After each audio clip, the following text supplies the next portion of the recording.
Welcome to Sugar, Spice, and Spirits, where happy hour meets hustle, and the only thing stronger than our cocktails are our opinions. Get ready to laugh, learn, and maybe question a few life choices. Cheers to being a little smarter and a whole lot spicier. So grab your drink, kick back, and let's mix a little business with a whole lot of fun. Because around here, success is always on the menu.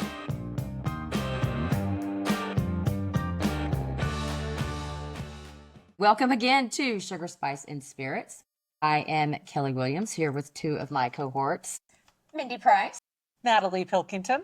And if you have tuned in before, you know that we like to start our podcast off with our favorite sip of the day. In the past, we've dabbled a little bit with tequila and a little bit of a combination of everything. So today we are hitting it up with bourbon.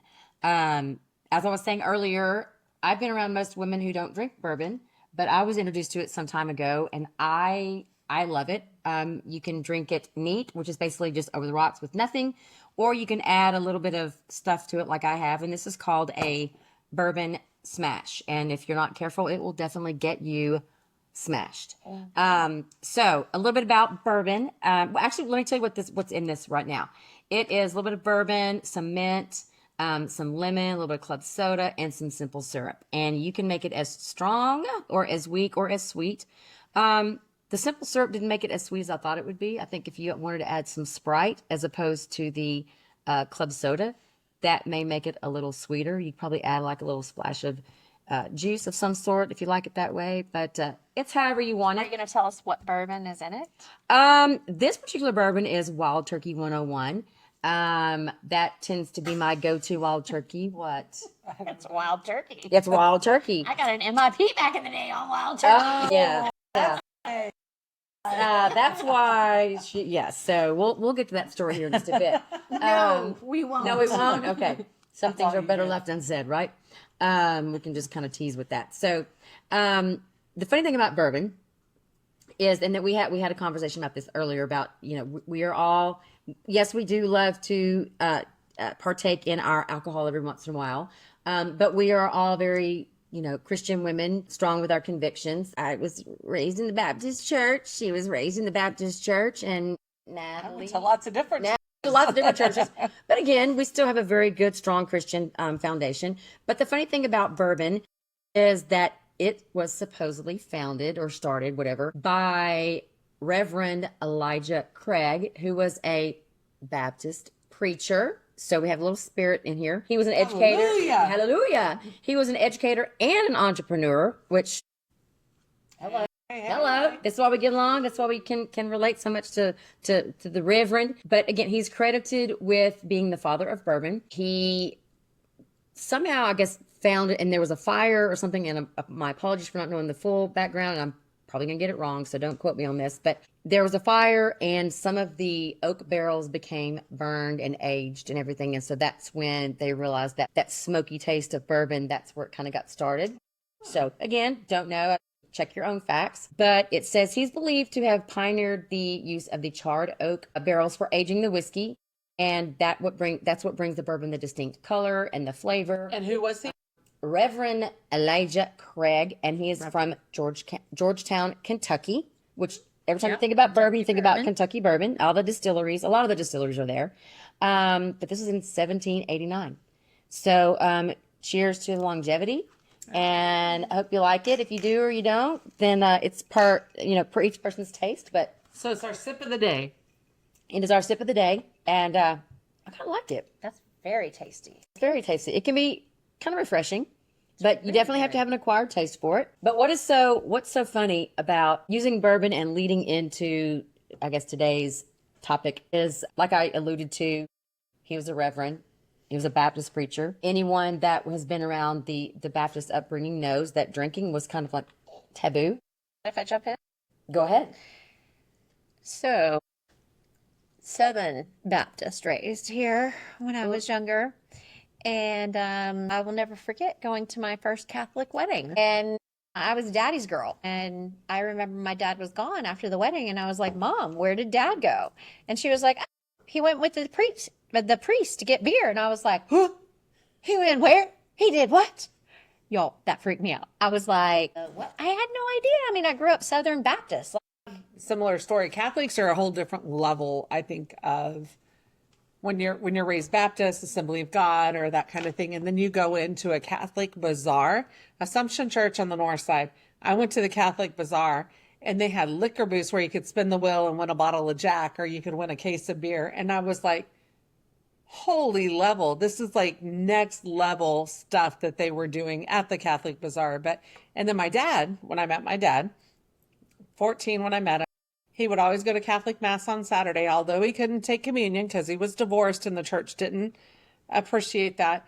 They didn't let him take communion until he was in a wheelchair and on his dying last wish was to take communion. And we would go to Catholic Mass on Saturday, and he would play poker Saturday night with the family. And so it was like they'd play poker into the night, but they didn't get drunk until they would eat their cutlets and all that and have fun. But it was just a whole different kind of behind it. Yeah. Interesting. We all grow up and are raised, following certain pathways, whether it's from our parents or ancestors or just basic rules. But I think what kind of leads into this is that we all sometimes kind of have to be able to look at those rules and determine if those rules are really good for us. And, as women in the industry of either business, motherhood, whatever, I think we've all had to kind of plow our own pathway. And sometimes that comes down to taking some of those rules, maybe not breaking the rules, but maybe tweaking them to where they work better for us. We have been discriminated against. I mean, look how long it took us to get the right to vote. And we still are underpaid for same positions that some men hold. For yourself. Well, Just kidding. Sorry. I am the CEO of my own company. There is no man above me, so you ain't getting paid like I am, so we're good there. But it's just looking at the history of women who've not been afraid to stand up for themselves and grab the bull by the horns and go for what they want. We've done a couple of episodes on being true to your authentic self, finding the reason why you are doing what you're doing and where you are. Are you successful? If not, why aren't you? And how do you get that way? And we just kind of have to, give homage to some of these women who have gone out there and just, like I said, kind of paved the road for us. And you have 3 of them right here who we're all independent business women. We've all worked for others, but we at this point in our lives work for ourselves. And So the main dish is trailblazing and leadership. Yes, And yes. so, and I don't think it just impacts men or women. Like, I think men are involved in this aspect as well. Oh, sure. And trailblazing and being able, and I think that starts with like the visionary thinking. And it's like, you got to have the vision, and it goes back to that communication and being able to communicate that to the team. And you got to be able to risk take. Like, we are all in a point of risk taking. Like, as an entrepreneur, as somebody who's starting out as a business owner, it's like you have to, and I don't like to be crass, but this is who I am. And I'm not leaning on that as a, but reach down. And I used to have a boss that would say this: reach down between your legs. Is there anything there? And if there is, go. And I really think you have to have the cojones to be able to move forward, to be able to blaze that trail. Thank you. Blaze that trail and take those risks, because it is a risk to not have that paycheck, not have the insurance, not have the comforts that a job provides you or employment provides you. Yeah. So you talked about trailblazing and, different things. So Kelly, you look younger than both of us, but you're a little bit older than both of us. And you remember things differently that we didn't go through in some ways. And for me, I remember somebody by the name of Eileen Savinsky, who's still around. Love her very, very much. And she was a trailblazer in the industry that I grew up in. And while I don't just stay in that industry now, I mean, that's my home, that's my heart. I'm so thankful for it. Eileen literally was the first woman president, I believe, of the Houston Apartment Association, and all of the big roles that she held. And as I was moving up as a young person, I saw her. And so for me, there were no boundaries. I saw that. I still remember I had a 30-year birthday celebration, and I was so excited. It was a surprise party, and I was like, they're going to take me seriously. I've been in these big roles for 10 years, because I started at 19 and I moved up really quickly. And I looked around and I saw everybody, and I was like, they're just getting older too. They don't really care that I have all this behind me. And that was like a pivotal moment for me where I was like, it doesn't matter your age, it matters what you do. And Eileen, for a woman, to me, I just always saw her and I saw how she pushed forward and she crushed boundaries and she didn't let anything impact her. She was just somebody I attached to, like, and saw that. So I think for me, when I laughed, I go, speak for yourself, and whatever, and joking around.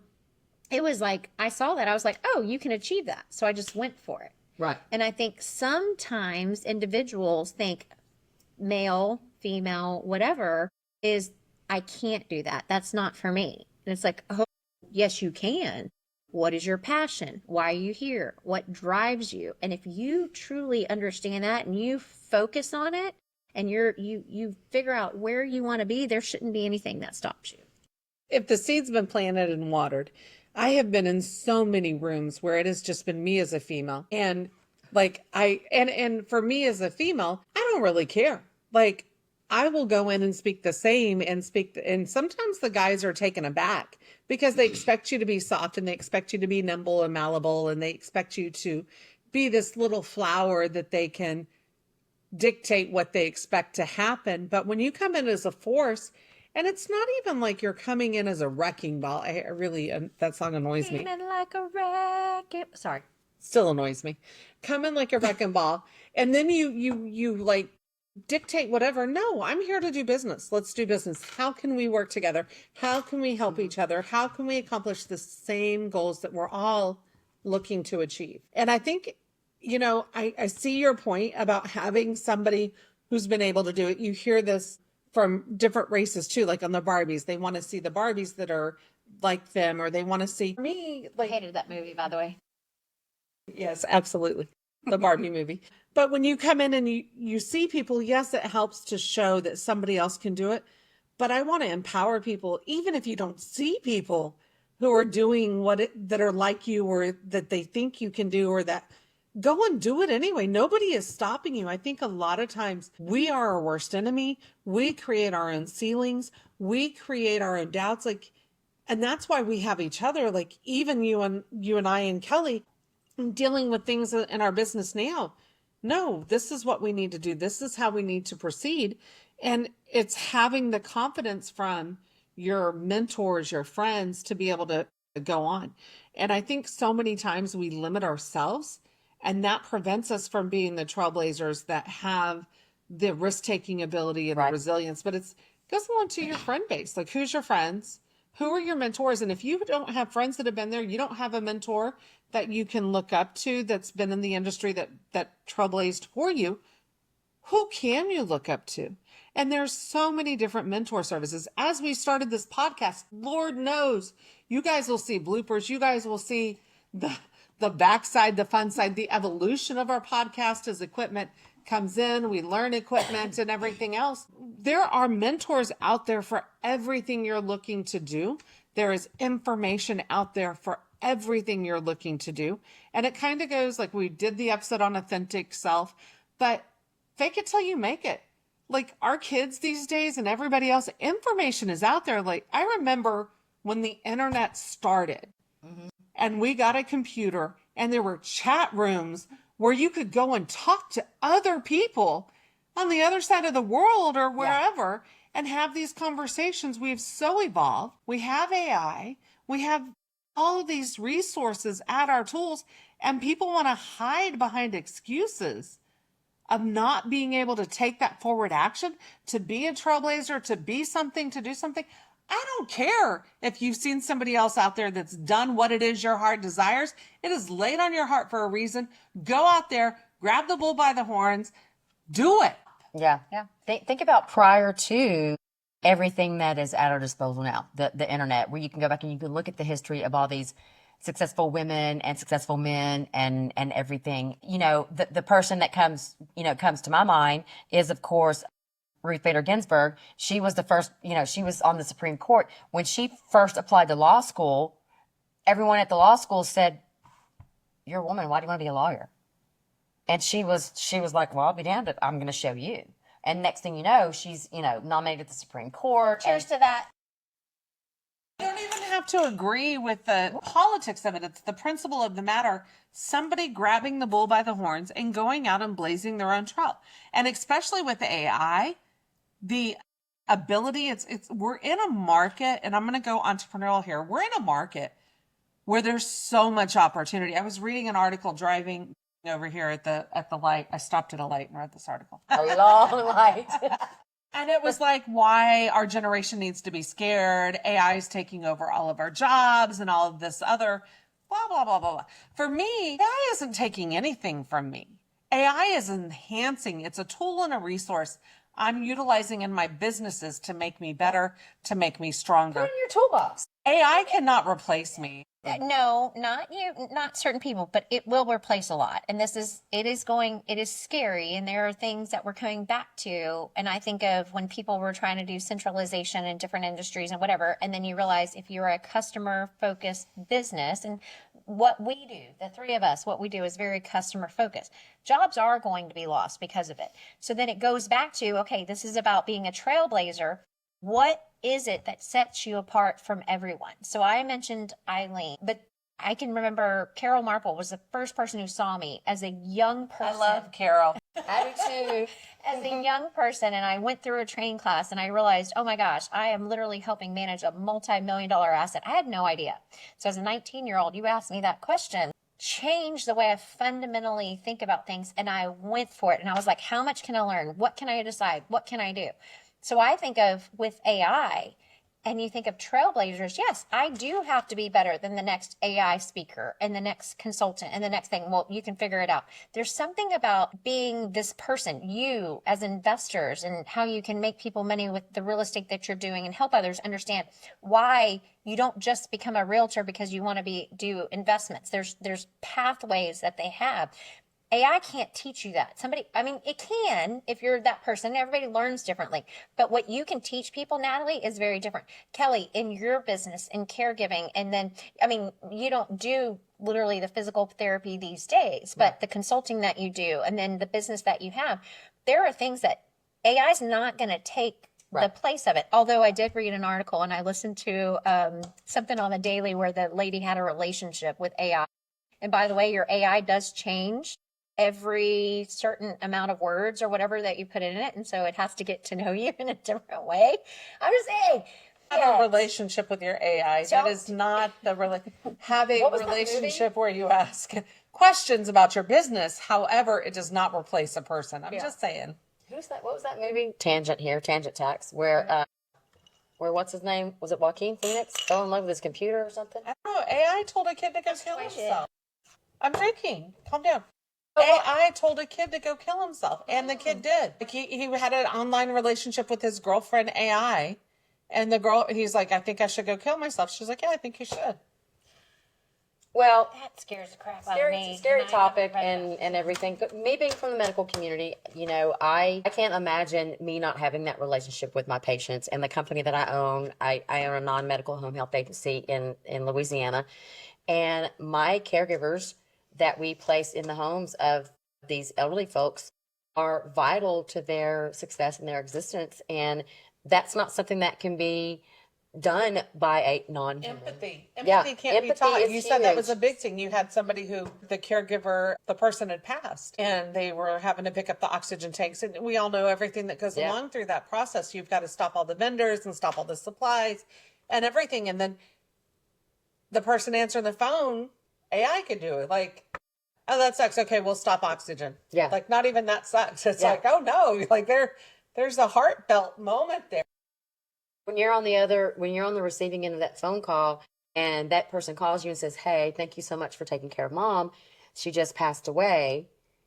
What they're reaching out for is that human that says, oh my gosh, I'm so sorry. What can we do for you? Your mom's been great. It's been our honor to take care of her and be with your family. And not that, okay, well, we'll call the vendors and make sure they come get your stuff. Thank you for your service back. No. That's what we've lost so much. And I know we're getting off on a little tangent, but that's what we've lost. There's nothing worse in the world than calling someone and getting press 1 for here. I'm like, customer service. One more person. I want to speak to a freaking human. and you don't get that. English, Yeah. customer service. And it's so, the evolution of that, of the automation is it's all around us, and it's annoying. I mean, I grew up in the age where we had the phone on the wall, and there was nothing, and this is totally off topic, What but was that? right. Girl, I even had the rotary phone. Yeah. But you know what? There is nothing, when you're mad at someone, there is nothing more gratifying than taking that phone and slamming it down in their ear. And you're like, now all you can do is go, Yeah, you slam your iPhone or your Samsung or your Galaxy or your. I remember star 69 interrupting my best friend's mom's call, like, operator, I have an emergency. Oh, yeah. Oh, Yeah. change of text. Yeah. Yeah. There was a lot of fun things. I'm an 80s baby, so I grew up in the 80s when it was awesome. And anyway, I'm just a little bit older than So a book to read is Who Moved My Cheese? Because we are in a moving market. We are always in a moving and growing dynamic market. And so a book that I suggest is Who Moved My Cheese? You just really have to be aware of the market, the conditions, things that are coming. Don't be fearful. How can you embrace and be a true trailblazer and ride that puppy into the next day? Yeah. You don't want to get left behind, and you can't be afraid if you've got certain convictions, whether it's educational or just personal or entrepreneurial, anything. You have got to be willing to cross that line in the sand and just say, okay, I'm going to dip my toe over there and take that chance. And I think we've all, I mean, look at us three. We've all worked for the man in some form or fashion, and here we are, all three independent business owners. And are we successful where we want to be? Not yet, but pretty damn close. But we chose to do this in order to empower other women to say, hey, yeah, it's a scary world. Kelly only cares about women. Mindy and I care about men too. We care about everybody. I care about men. I like men, but I What she was about to say. I like big butts and I cannot lie. But no, a little bit about my history is I became a widow at a very young age. And had I not had, I had a daughter, still have a daughter, still have a daughter. Two. And had I not been educated and able to really stand on my own 2 feet and not be afraid, I'm not sure how successful I would have been. I grew up with a single mom. So Kelly, I do want to say this. Kelly's been widowed twice. Twice. So when she says she was widowed at a young age, because in my head I'm thinking 35. you were widowed at a young age and then widowed. Second time. The first time, She is not the black I'm widow. not the black widow. My first husband unfortunately passed away in a car wreck, and my daughter was 5. And sometime after that, I met my second husband, who then adopted my daughter, and I had 2 stepkids that we raised. Phenomenal kids. My son's getting married this weekend, as a matter of fact. And unfortunately, something that you and I share, well, we actually all 3 share on different levels. My latest husband, God, that sounds horrible, had brain cancer and fought glioblastoma for 2 very, very difficult years and eventually passed away. My kids were all older at that point. Both times I was able to stand on my own 2 feet because I had a single mom who kicked my butt and said, you will make something of yourself. Now, I'm not saying in this day and age, it may not be an education. It may be a trade. It may be something, but find something that you're good at, that you're strong at, that you're compassionate about, and go with it. One of my daughters has not been academically inclined, and it took her a long time. She's my little late bloomer, a long time to find where she wanted to be. And I'm like, it's okay, but find it. Do something, get off my payroll and run with it. And she's doing fantastic. But it took her a while to find her drive. One of your very best friends passed away of glioblastoma. You lost your father to brain cancer. My sister died. Yeah, your sister-in-law passed away. There are so many people. Neil Peart from Rush. Again, I'm an 80s baby. He was the drummer from Rush. He passed away of glioblastoma. John McCain, the senator, he passed away from glioblastoma. So much going on out there that we all get bombarded with, and we're all impacted with it. And if we don't have a good, strong foundation, either as women or as men, it doesn't matter. Men lose their spouses and become widows, unfortunately. You have to be able to have that conviction and that ability to keep moving forward to survive. And that's part of what we I think us three are trying to get out to our listeners or our viewers, that you've got to keep going, plowing through. Yeah, that comes into the resilience. Maintain focus and drive and faces setbacks, learns from adversity and adapts quickly, and demonstrates mental toughness and emotional strength. That's part of being a trailblazer. Yeah. So let's talk about that for just a minute. One of the words you said, and it I don't want to say triggered because that's not the right word, but mental toughness. Like I don't like to cry in front of people. I've been through so much death, so much stuff, so much crap that I've had to deal with. And for me, it's like, okay, I deal with it. And then I see individuals that don't. And I'm like, I don't know how to deal with them. Like, I'm not crying, you're freaking out, you're doing this. And then when I years ago, like finally realized, actually, I may have a problem for being too tough, for being not letting myself grieve. We're going to see Mindy in an ashram doing like smokes and whatever they do in an ashram, like in a tent that's going up to 130 degrees or whatever. What I want to say is, when you're a trailblazer, sometimes you forget about who you are and your feelings too. And you don't give yourself time to breathe or yourself time to step back. And I do think that's also very, very, very important, because when I have lost people, I've only had my private moments. When we lost my dad because of the mental illness and the different things that we had to deal with my mom, I had to be so strong. I didn't get to cry about my dad for a long time. And every now and then it's just still crying in the car. And it just, hits you. And then when my mom passed, and different things. And as people who are very driven, and we're each our own trailblazers in our own way, I think it's really important to say it's okay not to be okay. And I think, like you talked about in the very beginning, maybe it was a different episode, Mel Robbins, let them. Being your authentic self. You have to be okay with being you too. You have to be okay with saying it's not okay. And I think if we look back, and I haven't looked at the people you were going to talk about who were really great trailblazers, I don't think life was easy. It's how do you deal with it? And did you talk about it and have a support system?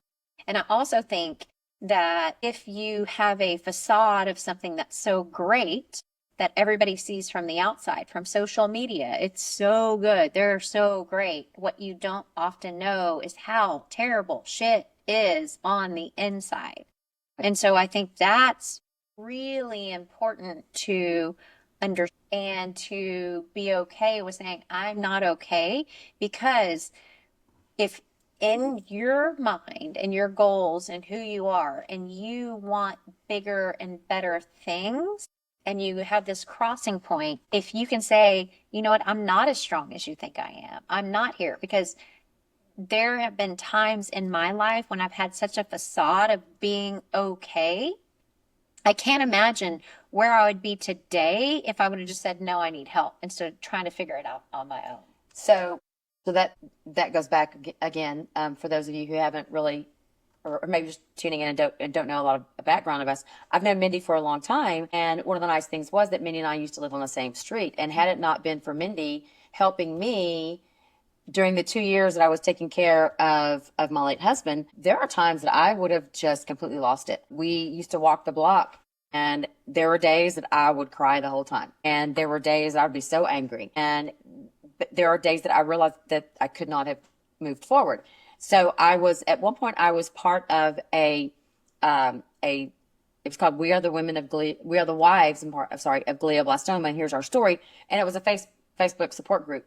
And, after Lance had passed away and had been gone for a few years, I would still get on there. And you transition from that site to We Are the Widows. And I guess I was always taught by a very strong mom and surround myself by strong women to just keep going. And one of the last things that Lance told me before he passed away was just keep going and don't settle. And I always kept going. And there was a time when I finally had to leave that support group because there was so much sadness still there.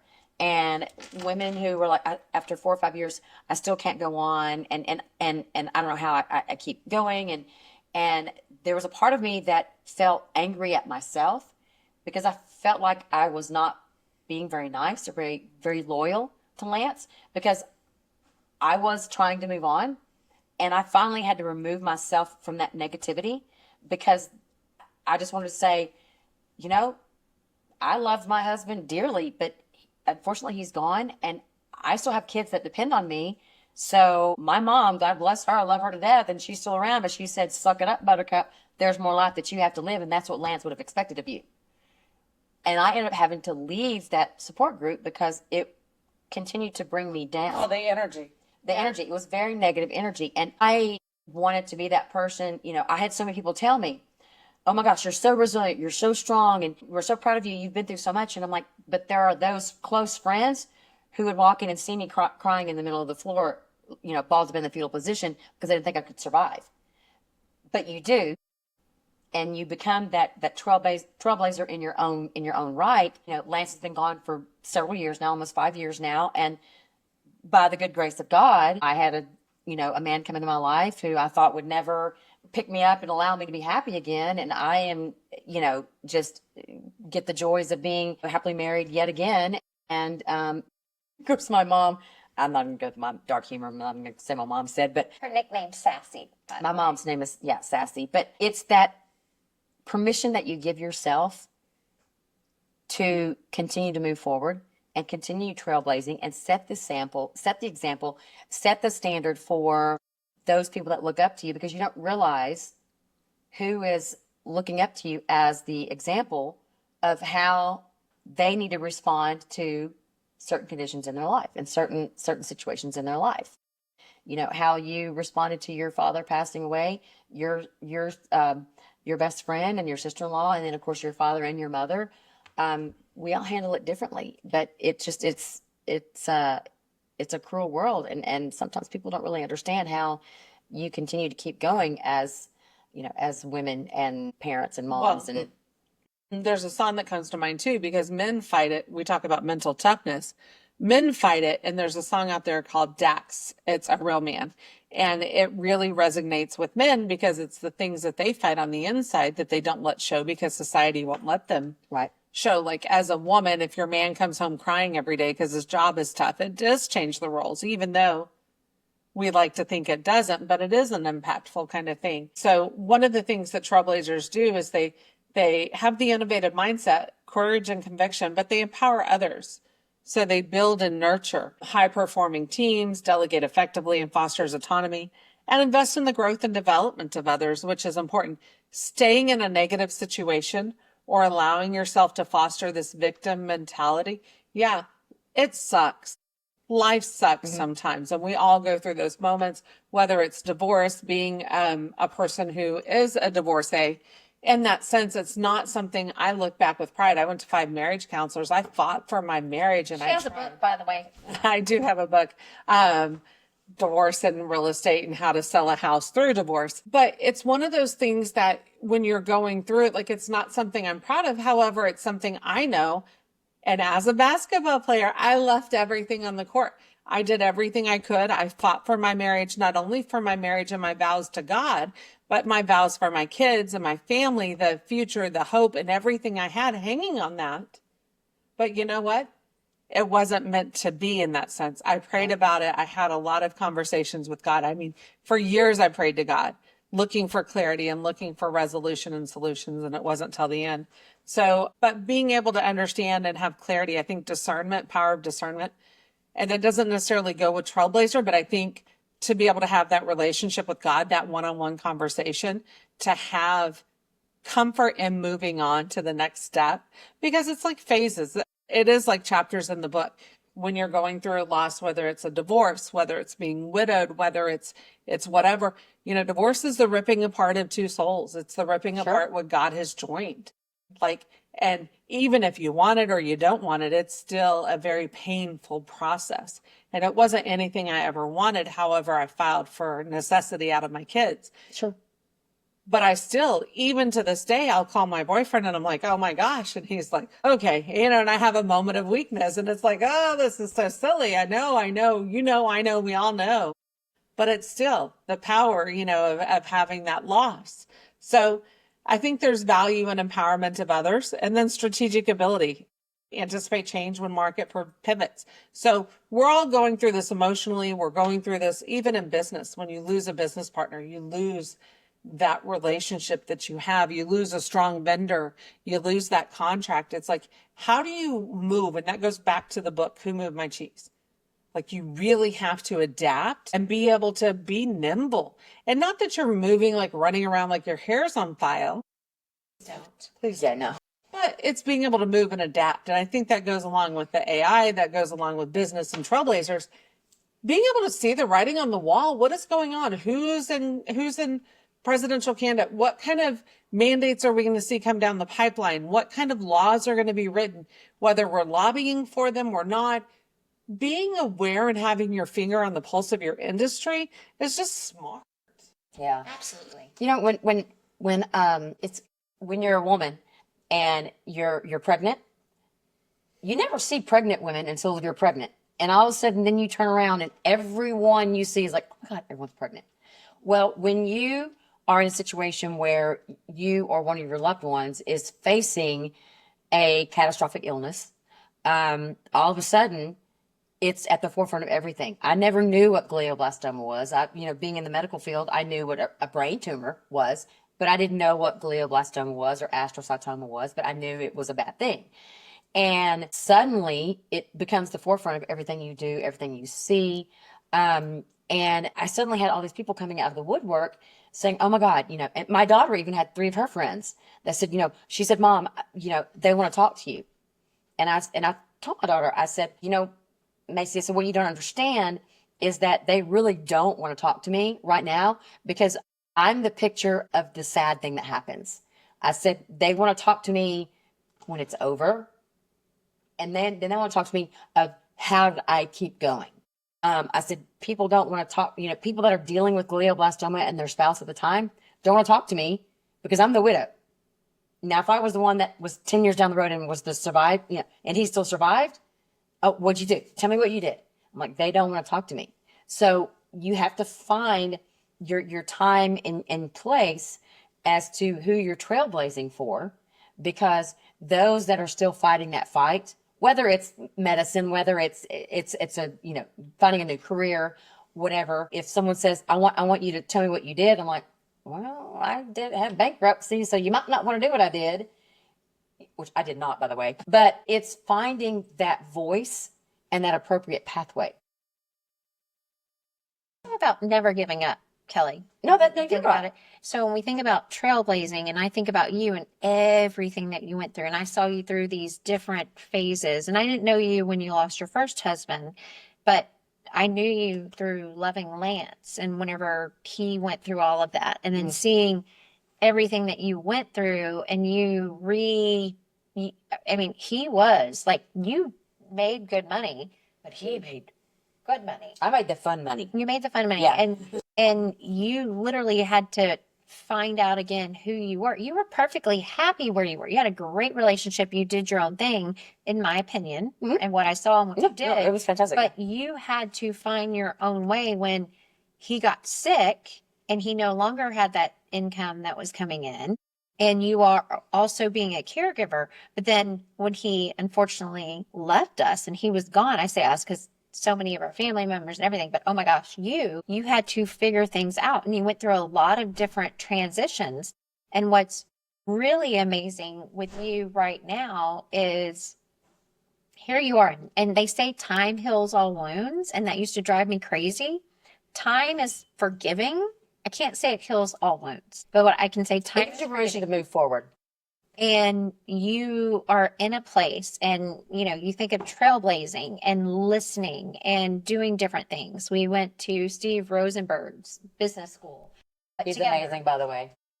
And we were at a marketing, was it marketing? I think it was marketing, a marketing session, and we're sitting there and you're looking at your business. And I know this was like a curveball, but it goes back to trailblazing. Natalie's like, let's drink. Let's just drink, y'all. But you're sitting there and you're looking at your website and you're looking at all the things and you get excited about it. And you go back home and you talk to your daughter, you talk to your son, you talk to your other daughter, you talk to your fiance at the time, and you're super excited and your eyes are clear and you're like, this is the path that I want to be on. Right now, when I think of you and I think of Trailblazers, you're literally doing this. And for our listeners, it might be boring for you, but at the same time, people go through, there was a whole bunch of cloudiness, and the person you were was so stifled by life and what was happening. And, you know, some people are just stifled, not even by death, but by pivots and change and stuff out of your control or external factors. And then it's taking a deep breath and knowing that whatever's happening today, whatever greatness too is happening today, is not exactly what's happening tomorrow. And getting through and never giving up. And if we look at famous trailblazers and where they've been and were and how they got there, it wasn't overnight. Yes, with algorithms and viral videos and everything else, maybe, but where are they 2 years from now? I don't know. We're just talking from old school life experiences. And kudos to you, because you've been through a lot, and literally what you've been able to do with your company and just Existence. yeah. It's well, you learn, and we all learn. You wake up every day and you just put one foot in front of the other, and you know that you don't have a choice, and sometimes those choices, you know, you may have to cry through, and you get angry and you get mad. And I have a fantastic relationship with my late husband's family. God bless my new husband, because he spent Thanksgiving and Christmas with my late husband's family. And I said, guess what? You know, This isn't changing. And he said, I'm good with it. And, you know, my mother-in-law was the one that actually said, hey, he's a keeper. And so that means a lot. And so when you realize that you've surrounded yourself with people who support you and allow you to continue moving forward, there's really nothing you can't do. But you have to make that decision. You know, when I was watching women who suddenly woke up one day and their spouse, and I say women, and again, forgive me, I say women because that's mostly what I've dealt with during all of this. But I'm such an advocate for people, women or men, either one. I mean, there are men who are stay-home dads, and their women are the trailblazers and the breadwinners. And next thing you know, something happens, and that woman is gone, or gets sick, or a car wreck, or what have you, and those men are left just as devastated. So I'm not being one-sided here. I promise. I'm just speaking from experience. But I watched women who lost everything because they just couldn't. They either didn't surround themselves, they didn't know how to get started, they didn't know where to look. I watched them go through their savings and their insurance and their kids' college, and lived out of their car, and they lost everything. And you know, Lance's doctors, when I went back and got my doctorate, part of my research was the mortality rate of caregivers to someone who's terminally ill.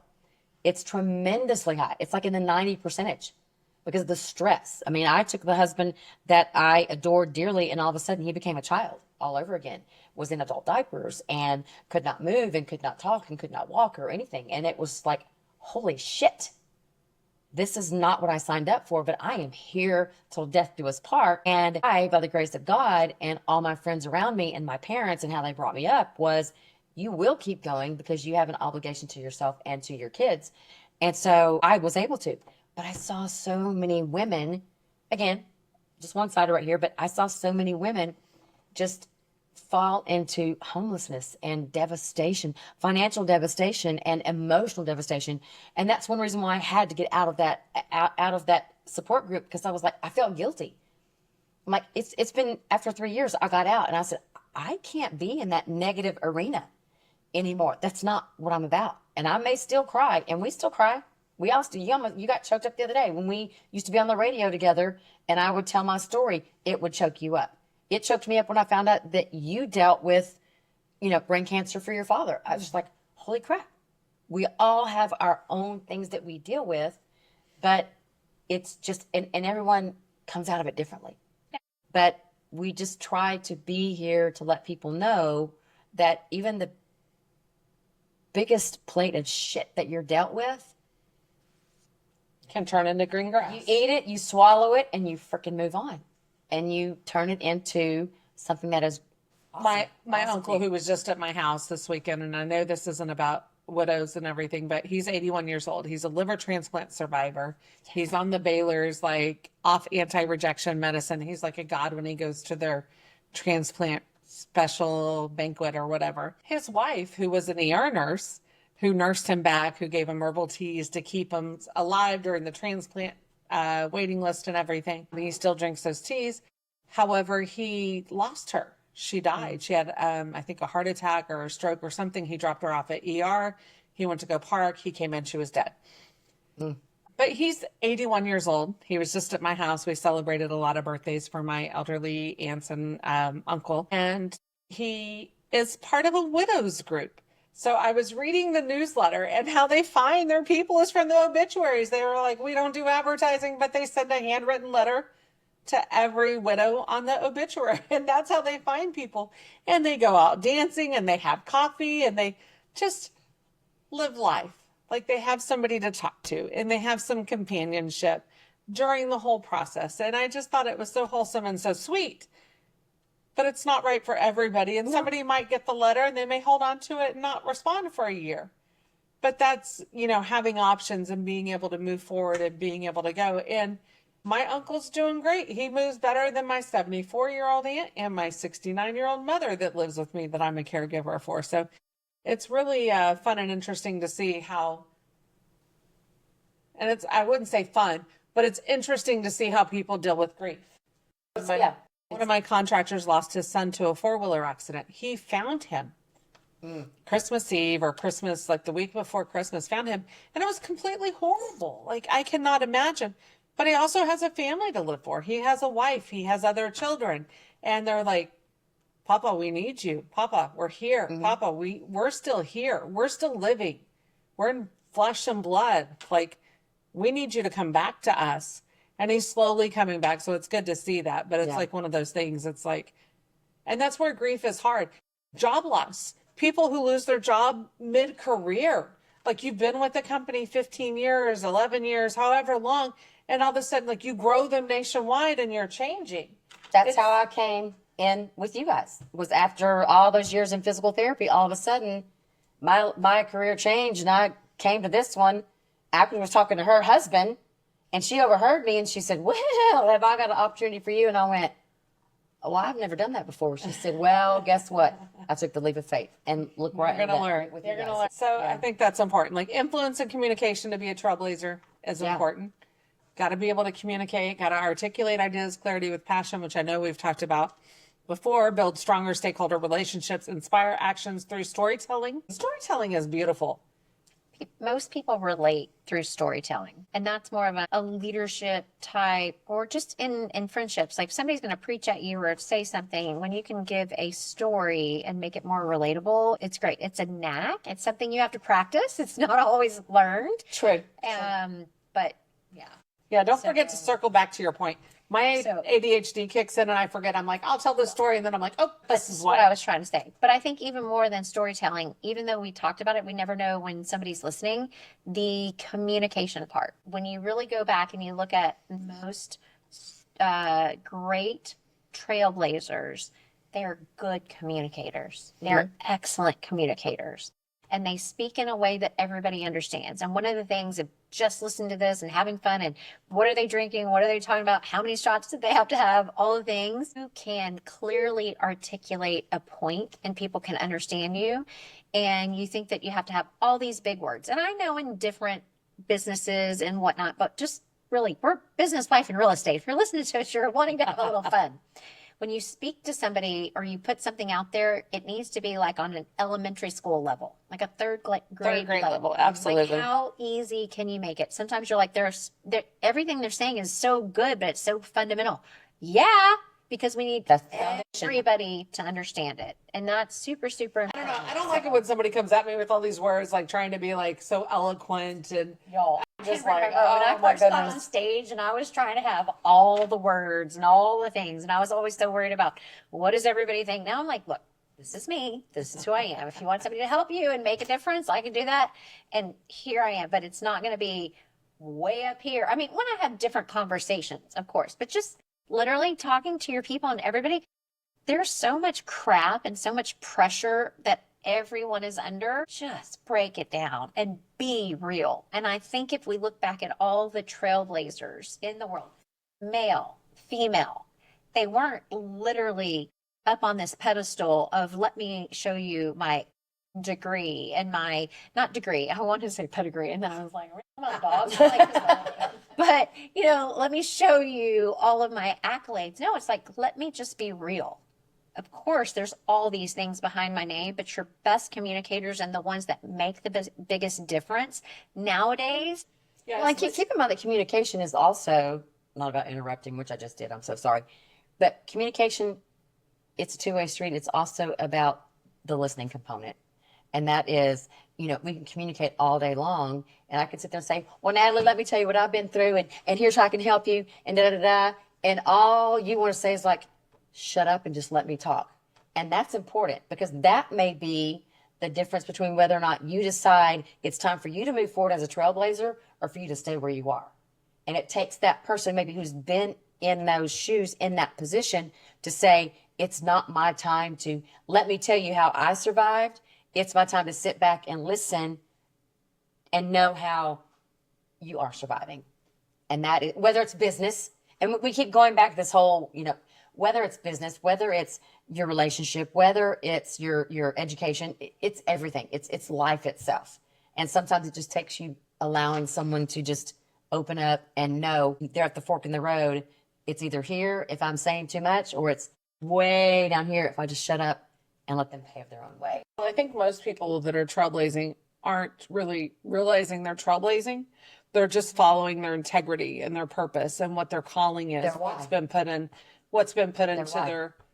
their heart. When I ran for school board this last time, I did not want to run for school board. My girlfriend reached out, you want to run for school board? I said, no, I really don't. So she decided she wasn't going to run. And I'm sitting in church, and sure enough, the fill-in pastor literally looks over my direction and says, and run for school board. Goes back to his presentation. We don't get political. We're very biblical based. What does the scripture say? And I looked at my boyfriend and I'm like, holy mother of God. And I knew right then that that wasn't really for anybody else out there, because nobody else has the thing to run for school board. It really, the capability, the components and everything else I'd already ran before.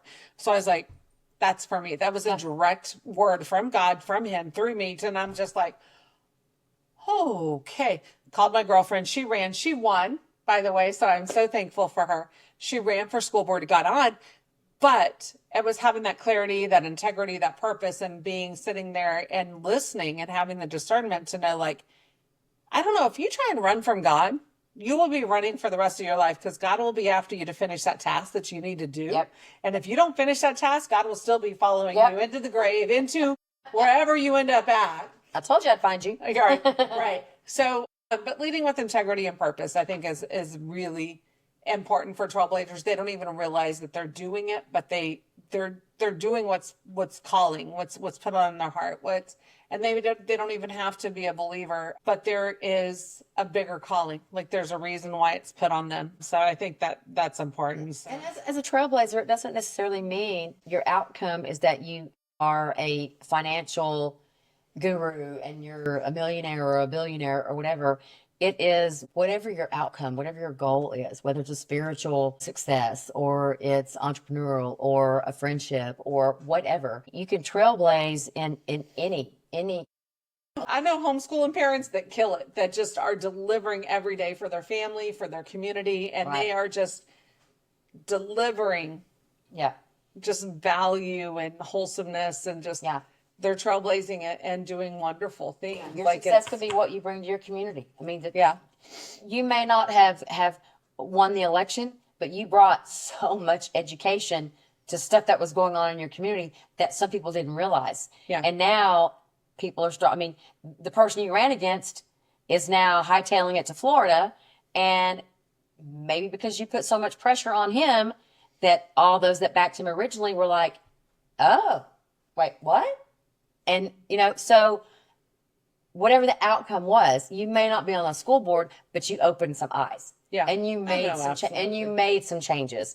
And and again, it doesn't matter whether it is on the school board or your business or whatever. You can trailblaze any direction and make an impact on anyone that's watching you, from afar or even in your own backyard. I mean, and just make a huge impact on them. So it's huge to find your authentic self and know what you strive for and how you're going to find your inner success. And you may be the only one that sees that success. You might be the only one that says, "Hot damn, I did it." And celebrate it. Absolutely. Even if you're the only one to see it, celebrate it because you know what you were working towards and what you were going after. And that small win may be the catalyst or the catapult for something bigger and better because somebody may see it that you didn't know was watching. I recently had a friend pass away. He was a captain on a boat, and he was only 2 years older than me. I'm 58. He was 60, and Ancient. yeah, Told you she was older. scary in the fact that all of a sudden we get this message that, hey, Captain Coop, he had a heart attack out on his boat and passed away. And we're like, but and I went to high school with him, and just he had a beautiful girlfriend, fiance from Panama, and his plan was to move to Panama, and they were going to get married, and that's just not what God's plan was. But he and I were such good friends that every once in a while on my Facebook Messenger, I'd get a picture of this beautiful sunrise or beautiful sunset. And after Lance passed away, he sent me, and this is a big Barney football player, and he sent me the most eloquently worded thing on Messenger that just said, you've been through so much. I'm so proud of you. Not trying to sound condescending, but you are such a great role model, and God bless you, and blah, blah, blah. And it surprised me, because I never knew that just because the way I survived impacted somebody so much. And now that he's gone, it's just like, I hope that his fiance has the ability to move forward too. But it's just kind of one of those things where it's like you said, you have no idea how your resilience, although it may seem very internalized and you may still feel like you're in a little bubble and that you're still very much alone, even though people don't have that gumption to reach out like Charles did and say, hey, you're awesome.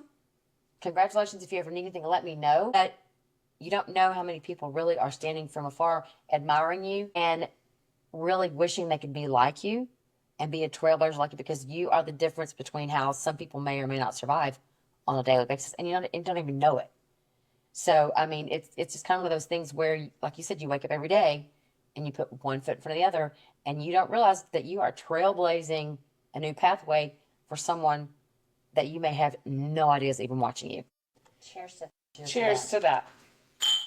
God bless you, Captain Coop. So anybody have a spicy take or a sweet treat? Easy for you to say. I know. A sweet treat on trailblazing. Any final thoughts, wrap-ups, anything like that?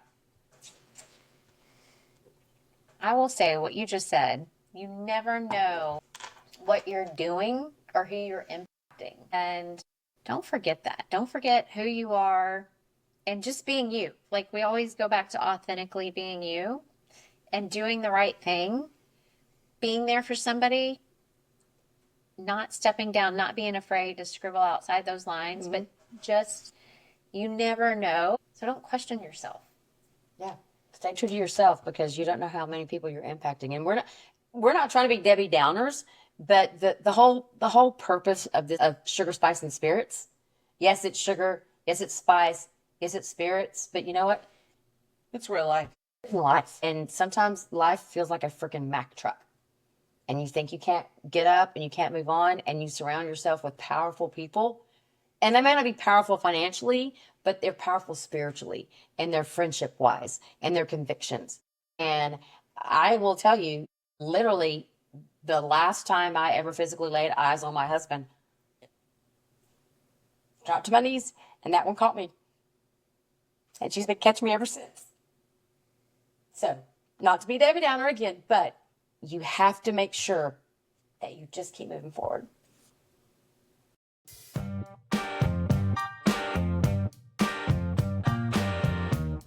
Sugar, Spice, and Spirits is for informational and entertainment purposes only. The views, thoughts, and opinions expressed are solely those of the host and guests and do not represent those of any affiliated organizations. The content provided is not intended to be a substitute for professional advice, whether legal, financial, medical, or otherwise. Always seek the advice of qualified professionals regarding any questions that you may have. While we aim to keep information accurate and up to date, we make no guarantees of completeness, reliability, or accuracy. Any action you take based on the information presented is strictly at your own risk. Cheers to mixing a little fun and some friendly advice. But remember, sip responsibly and always do your own homework.